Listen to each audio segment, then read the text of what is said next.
नमस्कार. लाडकी बहीण योजनेच्या संदर्भात एक मोठी अपडेट सध्या समोर आली आहे.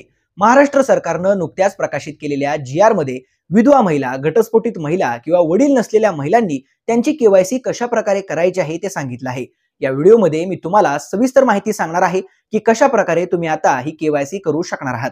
त्यामुळे या व्हिडिओला शेवटपर्यंत नक्की पहा. प्रकाशित केलेल्या जी.आर. मध्ये लिहिल्यानुसार या योजनेअंतर्गत ज्या पात्र लाभार्थी महिलांचे वडील हयात नाहीत किंवा पती देखील हयात नाहीत किंवा घटस्फोट झालेला आहे, त्या लाभार्थी महिलांनी स्वतःची ई-केवायसी करावी व त्यानंतर त्यांनी त्यांचे पती अथवा वडील यांचे अधिकृत मृत्यू प्रमाणपत्र व घटस्फोट प्रमाणपत्र किंवा न्यायालयाचे आदेश याची सत्यप्रत संबंधित अंगणवाडी सेविका यांच्याकडे दिनांक 31/12/2025 पर्यंत जमा करावी.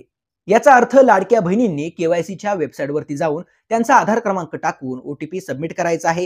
ही प्रोसेस झाल्यानंतर आपल्या जवळच्या अंगणवाडी सेविकेकडे पती वडील यांचे मृत्यू प्रमाणपत्र किंवा घटस्फोट झाला असेल तर त्याचे प्रमाणपत्र द्यायचे आहे.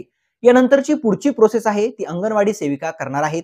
त्या तुम्ही दिलेल्या मृत्यू प्रमाणपत्राची तपासणी करतील आणि तुम्ही ई-केवायसी करण्यापासून सूट देण्यात पात्र आहात अशी शिफारस पुढे शासनाकडे करणार आहेत. आता ज्याही लाडक्या बहिणींनी या आधी मुलाचं किंवा भावाचा आधार क्रमांक टाकून ई-केवायसी केली आहे त्या महिलांनी देखील काळजी करण्याची गरज नाही. त्यांनी देखील पती वडिलांचं मृत्यू प्रमाणपत्र किंवा घटस्फोट झाला असेल तर त्याचे प्रमाणपत्र जवळच्या अंगणवाडी सेविकेकडे जमा करायचं आहे. थोडक्यात पती वडील नसलेल्या लाडक्या बहिणींना ई-केवायसी मधून सूट देण्यात आली आहे. यासाठी त्यांनी हे प्रमाणपत्र 31 डिसेंबर 2025 पूर्वी जमा करायचं आहे. व्हिडिओमध्ये दिलेली माहिती खूप महत्त्वाची आहे, त्यामुळे या व्हिडिओला जास्तीत जास्त गरजू महिलांपर्यंत नक्की शेअर करा. सगळ्या योजनांचे अपडेट पाहण्यासाठी या चॅनलला नक्कीच सबस्क्राइब करा.